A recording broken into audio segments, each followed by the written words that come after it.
Hello, my friends. Just yesterday, Russia started an aggressive attack towards the Ukrainian village of Novopavlivka. They even entered this settlement with 10 of the vehicles, landing infantry forces. They lost some of the vehicles on the way, and today we have the confirmation that all of them were kaputted. And just some of them were lucky enough to surrender. Let's watch some of the images from the place. Yeah, sorry, I had to apply my own censorship for this platform. Those are not flatlined Russian soldiers, but those who surrendered to some of the Ukrainian warrior or the group of the warriors.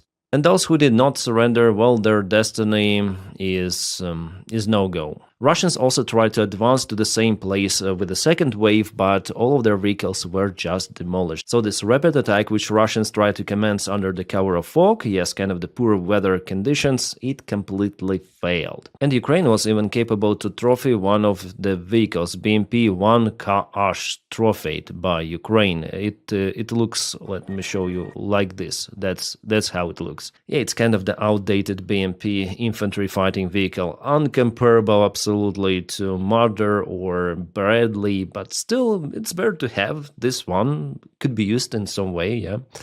So this area is confirmed with the Russian losses, with the Russian surrendering to Ukrainian side.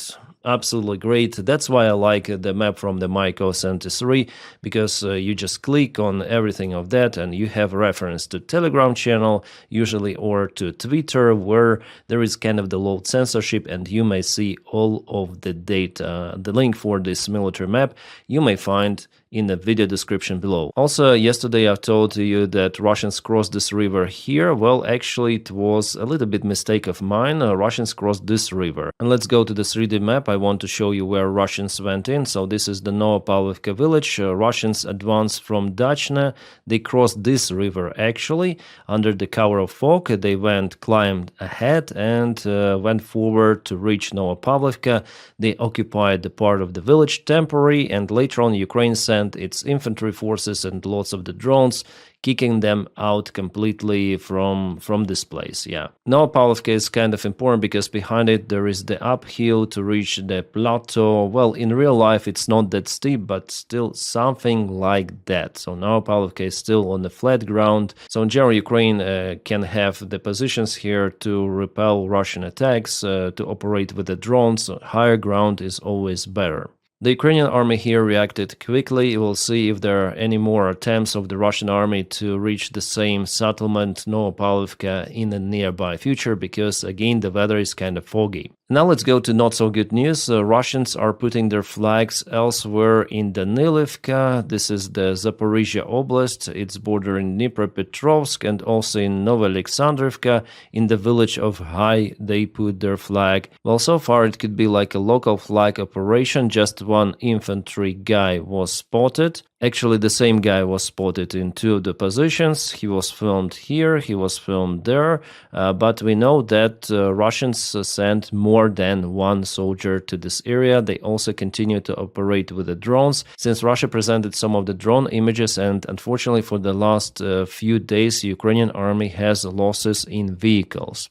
Danilivka here on the south, it was confirmed that Russia reached this road, which is connecting Alexandrivka and Pokrovske, yeah, with southern villages and Hulaypole itself. So this supply connection is being cut. The only way for Ukraine to receive supplies to Hulaypole is using this road. And that unfortunately requires for Ukraine to reorganize the entire defense. So this is Pokrovsky on the top, Hulaypole is now under the threat, connection lost. So you have two of the separate lines here and from the south. The only connection is possible is via this road between those, yeah, which makes it more difficult in a way. Also, for the last 24 hours, Russia moved gradually to reach Zatisha with the gray zone, yes, but it's the substantial movement. You see, lots of the fields were occupied. To understand this move, we need to go to this map of the same analytic. So it was confirmed also by the deep state military map that here it was update. Russia took those fields with the main forces also on the south, but the gray area expanded towards the Tisha, and Russians are very, very close to Hulaypole. I guess they will occupy Vesela and Zeleny High very, very soon. Also Vysoke village, and after Zatisha, that's straight way to Gulaipole, which is used to be the main supply hub for Ukraine and the defense spot of the eastern Zaporizhia region. So yeah, it's very, very complicated. That's what I'm saying here. It's the honest analysis, my friends. I'm telling you the things as they are. At the beginning of the video, I usually tell about positive news, as it happened with that failed attack. But from my side, you will see the truthful information. I'm not making up the stuff. It is really happening. We can see it on independent analysis, yeah, those analytics. And I'm not like this Ukrainian commander Manko, colonel commander of the assault forces of Ukraine, who say that we stopped Russians, we stopped everything. Again, every day he records those kind of the videos, and people just hate him. Ukrainian military, Ukrainian officers, Ukrainian volunteers. He is now this iconic Ukrainian incompetent commander, and we are making fun of him. Ukrainians, yeah, we're making fun of him because he posts absolutely bullshit, and before he leaked some of the secret materials to TikTok. As for me, he would fit perfectly into Kadyrov's army, even with his beard style and with the nonsense he speaks out there. So every Ukrainian, like here is Sternenko making fun of him, and the fact that Syrskyi keeps this colonel on his position, oh my god. This is terrible, guys. Really terrible. Well, guys, let's try to predict what it's gonna be here. I think the same as in Pokrovsk. Russia now mastered the infiltration tactics, so they will get closer to Gulaipole and they will try to send some of the infantry even across the river, because the river is kind of thin here. So at first they'll occupy this territory, and then occasionally some of the blocks, some of the streets, some of the households, and finally they'll infiltrate the entire Gulaipole and they will use it as their supply hub to advance further. And after Gulaipole we have this defense line that goes over here, and Russians will also try to penetrate it somewhere in Priluki, advancing from Rivnapila, which has been occupied recently. And there is the freeway to Zaporizhia. Zaporizhia is over here, not really far away from the place. And here I cannot show you this video, guys. Here Ukrainian soldiers unfortunately were trapped. They surrendered to Russians but were unalived. There was the drone video published, so Russians continue to commence their war crimes, and this battalion Ruzzians, the Russian Nazi battalion, really Nazi battalion, they published on their Telegram page that if you send us those kind of the videos, we're gonna pay for them. The videos with basically where they cancel flatline Ukrainian soldiers who surrendered, so they're cheerful about it. I mean, a Russian Ruzzians battalion, and they are willing even to send some sort of the crypto. So they're gonna pay for those terrible images. So Ruzzians is one of the absolute barbarian battalions out there in Russia. They're totally inhumane and Nazis. Yeah, they're Nazis fighting for Russia. And they do Nazi stuff. Ukraine doesn't do those things, but Russians, they do. By the way, the Finnish court jailed Jan Petrovsky to the life term in prison. He was accused of the war crimes. He left Russian Federation to Finland. Somehow he was caught there. Ukraine tried to negotiate the extradition of Jan Petrovsky, who was one of the founders of Ruzzians battalion, back to Ukraine, but Finnish court refused, and now it's the final verdict, life term in prison. Yeah, Finnish court sentenced Ruzzians leader Jan Petrovsky to life imprisonment for war crimes in eastern Ukraine. They commenced those war crimes unaliving not just Ukrainian military servicemen, but also local civilians. Also, Finnish court deported back to Russia one of the ex-Wagner mercenaries who went to Finland and tried to ask for political asylum. So here he goes, screams something. He says, no city will stand our force. So he is definitely pro-Russian, and finally he was deported back to Russia, where he will face criminal investigation for his betrayal. Could also obtain life term in prison, by the way. Well, since he was fighting in Ukraine against the Ukrainians, Finland here did a great job. After all, Russian prison is for those individuals kind of harsh compared to the Finnish one. Right, let's go back to the military map update. The problem that here Russia already crossed the main defense line of Ukraine, so they have the opportunity already to move towards Zaporizhia, and they're attacking quite fast in this area. They move fast, let's say, every day by several of the kilometers, occupying some of the villages in the north and the south. They're also quite close to Pokrovsk. Than just a couple of months ago they were very far away. Also, the fight is ongoing for Oristopol. Russians are using lots of the gliding bombs. Actually, they may cross the river here, the river of Vovcha, and advance to Pokrovsk from two of the sides.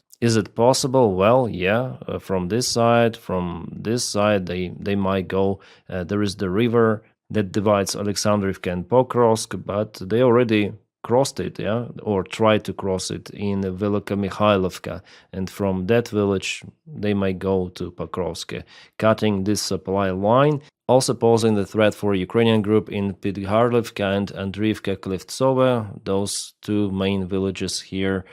Yeah, it's kind of concerning, knowing also that Russia sent some of the reinforcements to this place. And just right now we have a new update about the Ukrainian successful counterattack in Kupiansk. Well, you see that Ukraine lost some of the vehicles, but Ukraine tries also to counterattack. This has just happened, so we don't have this information on the map.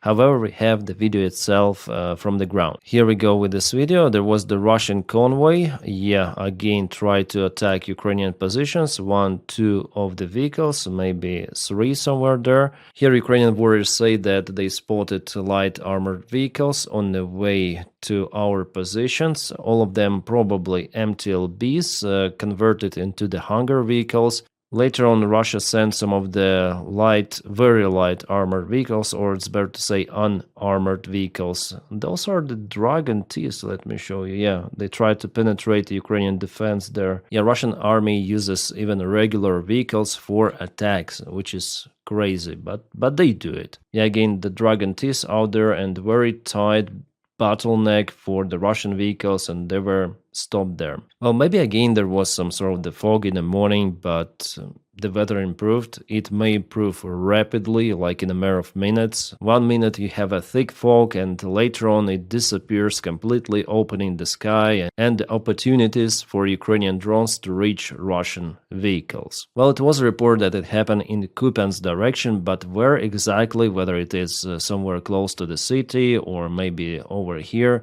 so far it is not yet been identified. Now let's go to the Pokrovsk direction. Russia is using aviation gliding bombs, and you see that Ukraine mainly withdrew the forces from the southern area, which is good. I consider it a very good move from Ukrainian command, but still Syrsky keeps forces in Mirnograd, and it is very, very risky, because just recently Russians went across between the village Haryshina and Mirnograd itself. Well, here Ukraine still keeps control over the part of Rodinsk. Well, we'll see how it goes. The bottleneck here is very tiny for Ukrainian forces to evacuate without losses. So for sure, it is now not possible to not have the losses upon evacuation. I honestly do not understand why Ukrainian military command waited till this time. And the counteroffensive operation, as it was planned towards Chervony Liman here to cut this Russian flank, well, it didn't work simply because Ukraine has less forces. There was an attempt to cut it, but it didn't work. And now Russia appears more reinforcements here in an attempt to close this bottleneck. But, Russian military bloggers and pro-Russian bloggers, they report that they already closed this bottleneck like 2 weeks ago or something. But no, Ukrainian army is physically without encirclement, but the operational encirclement with the enemy fire is over there already for the very long time. But still there is the chance for Ukrainian army to move out, especially using bad weather conditions. I think that it should be done very, very fast. Otherwise, it could be very late, and if Ukrainian group of the soldiers, they're not thousands of the soldiers, but hundreds could be, and just imagine them being encircled, it could be a great demotivation factor for Ukrainian army in general and for Ukrainian society. If Russia would show those images of our guys being surrendered to them, it will confirm the incompetence of Ukrainian military command, especially if Russians would start to do some war crimes as they do. I hope that they will not do it, but you never know with the Russians. It is just terrible what they do on the front lines. Against Ukrainian soldiers, against civilians, it is crazy. In Konstantinivka, everything is pretty much standard, but Ukraine lost quite a lot of the vehicles. That's what I'm telling you, that for the last few days, the losses in Ukrainian vehicles skyrocketed, even compared to the Russian ones. Unfortunately, Ukraine tries to counterattack in some of the spots, and that leads to more losses.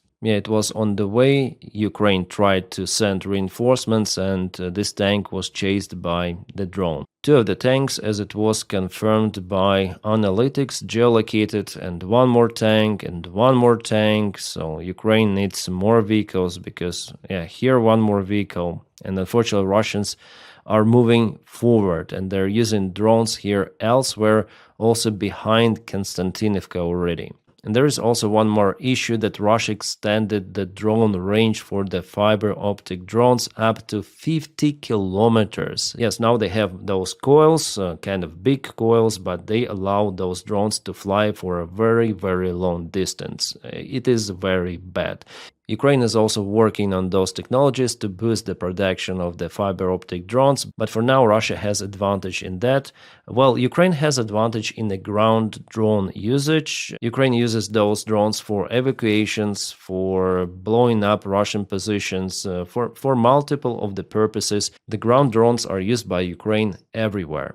Let's go back to the front lines. Here near Siversk, there was the small counteroffensive operation of Ukrainian army, where some of the Russians were even imprisoned. GEA confirmed, yeah, at least one of the Russian soldier was there, and he surrendered to Ukrainian group. And Ukrainians, they never do those kind of the crazy stuff as Russians do to Ukrainians. I mean, war crimes. For Ukraine, it's important to imprison actually Russian soldiers because there are many Ukrainian soldiers in the Russian captivity. It's called an exchange fund to get Ukrainian guys back. All right, Liman direction, there was the light movement of the Russian army. Here they entered this forest with their main forces, and for Liman, everything is not so good. Liman will be occupied. There is no way Ukraine may defend this city because of the lack of supplies. I already told you the story with those bridges which were bombed by Russia. So for now, for Ukraine, it's very, very hard to get something into Liman. I just found a video with some of the use of the ground drone. So here it is.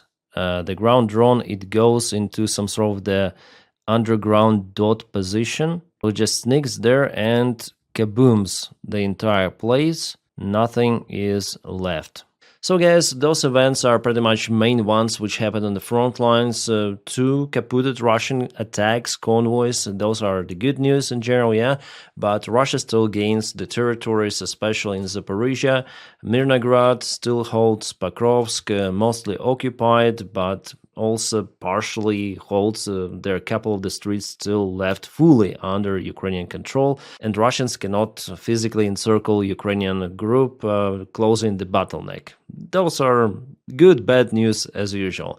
And more with my next update. I'm gonna probably record the video in the morning, and if you want to support my job, I film daily. Now I film 2 videos a day. I decided to experiment with that.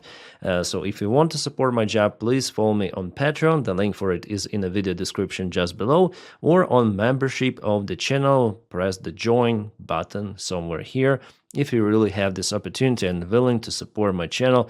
If not, just press like to this video and subscribe for the channel. That is how you boost the video in YouTube algorithms. Thank you so much for that as well. My friends, I wish you all a peaceful sky wherever you are, and have a great time.